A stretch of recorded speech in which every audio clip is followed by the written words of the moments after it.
Hello and welcome to the Kayden Show, today's best country mix. And joining us here is Tania Nichamin. Tania, how you doing today? Really good. Thanks for having me on your show. It is my pleasure. So let's get started by getting to know you a little and tell us, how did you get started in music? So I've been a singer-songwriter since I was 15 years old. I am a mum. I'm 49. I'm from Australia, Wollongong, which is about an hour south of Sydney in Australia. And I'm about to release my debut country album in January. So I'm pretty excited. It's a bit of an understatement, actually. So I've been, singer-songwriter since I was a kid, really. I grew up in a musical family. My dad was a bass player and a songwriter in a country band, and he got nominated for some pretty big awards over here for songs he wrote. And so I've just grown up. It's in the blood. It's in the veins. I couldn't escape it. And I released, I've been recording my whole life, but only in the last few years have I put stuff sort of on the streaming platforms. And it was actually my son, Isaiah. He's actually like a hip hop rapper producer, a very different genre to his mum. And he was like, "Mum, you should put one of your songs out, like just sort of see what happens." And so we put a song out early last year called "This Is Our Love Song," and it was a song I'd written for my husband for our wedding day back in 2016. And I'd gone into the studio to record that song with my family. So my dad was on bass and he did harmonies. My two aunties are phenomenal singers, Deb and Mandy. And Deb studied it in LA at the Music Institute where Jeff Buckley studied. Like, she's like off the charts. My son played trumpet on it. He was only 14 at the time when we recorded it. And my cousin Kayden was only 13 and he played cello. So it was three generations of Nichamins on This Is Our Love Song.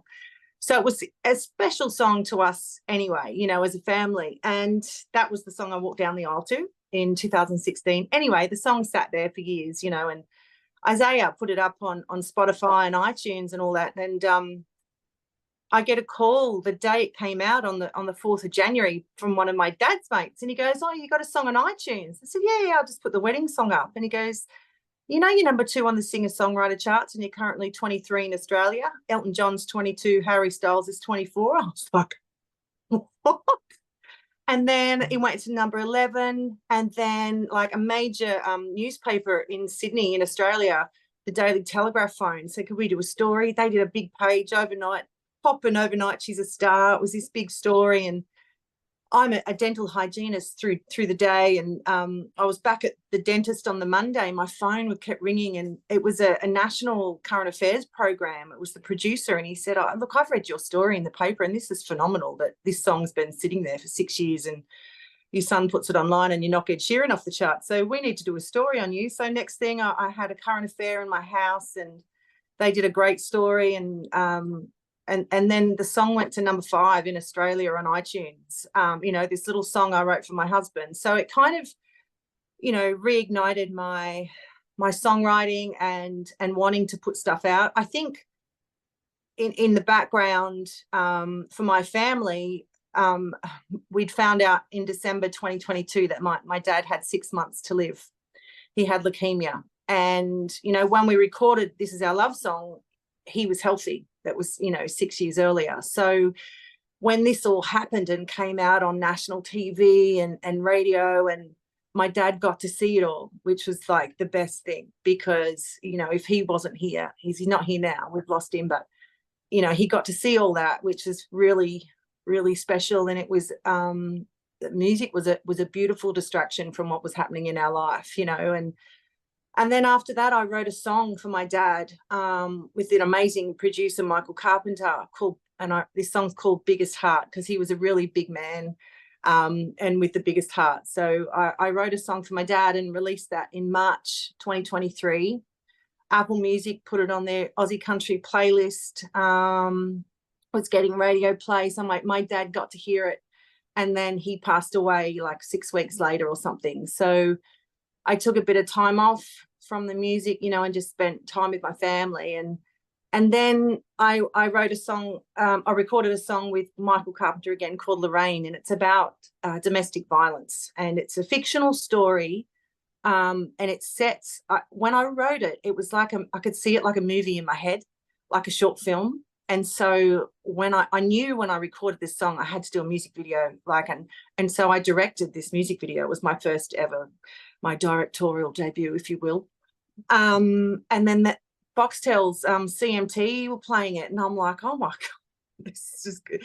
So it's just sort of gone, from strength to strength, and putting more songs out. And then I got accepted into, it's called the Academy of Country Music, and the Country Music Association of Australia runs this 2-week intense program in Tamworth. So Tamworth is like, to Australia, is like what Nashville is to the US, right? Yeah. So I go to Tamworth and participate in this songwriting boot camp, and it was a 12-hour days for 12 days straight, and pretty intense. Like I think I cried every day, but everyone did. It was really, it really ripped you open, and you were with like-minded people, who, and I'm talking about, songs I wrote for my dad when he was dying, and everyone is bawling, like, and then the next person talks about, I don't know, their child abuse as when they were a child, and everyone is, so it's really, exposing as a songwriter. So that was the best experience. And us graduates, we got to open Tamworth Country Music Festival on the main stage, in front of thousands of people. I tell you what, they had to drag me off because I was home. It was so good. But anyway, so and they focused a lot on co-writes and all that kind of thing. And I did 2 co-writes while I was there, one with one of the other graduates, Cody Walker, and another one with an Australian legend, Kayden Bennett. And this guy's won, gold guitars and been nominated for ARIAs, and he was one of the mentors. So I got to sit down, and they put you in a room with an award-winning songwriter, and you write a song with them that day. So I wrote a song with Kayden Bennett, which is just, I still can't believe that happened. And then I came home, and I met with this guy, Anthony Snape.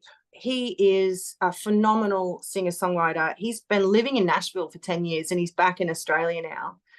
He's toured with Tommy Emmanuel. I don't know if you've heard about him. He's like the best guitarist of all time in Australia. And so I sat down with Anthony Snape and wrote a song called Sunsets, which is about the days after my dad passed away.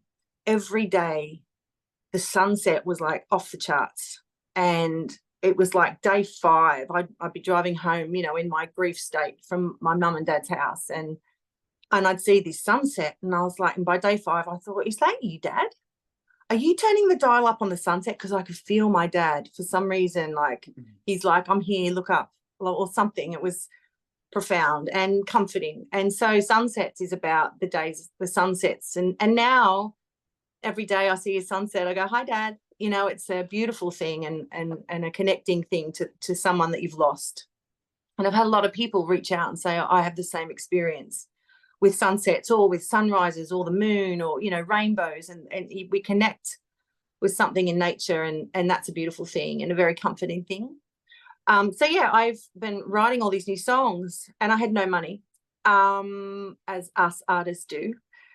And then I was given a grant from the government for my music. So from Create New South Wales, I got a grant to record an EP and 2 music videos. So I was just jumping out of my skin, bawling my eyes out when I got that, because it just meant I had all these new songs and I could record them. And then my producer, Michael Carpenter, he said, you released 3 singles last year, and now you've got this EP. Why can't we put them together and you release an album? And I thought, that's a great idea, Michael. So I contacted Create New South Wales, and they said, yes, go ahead, do it. So I am releasing an album in January at the Tamworth Country Music Festival 2025. So if you told me last January, January gone, you're going to be releasing an album here in 12 months, I wouldn't have believed you. So it's been quite the whirlwind. I am in love with making music videos. Like, I'm a little bit obsessed. So I'm now directing. So I did Lorraine last year, and then Sunsets. I don't know if you've seen that, but in that music video, there's me driving an MG. Well, that was my dad's MG.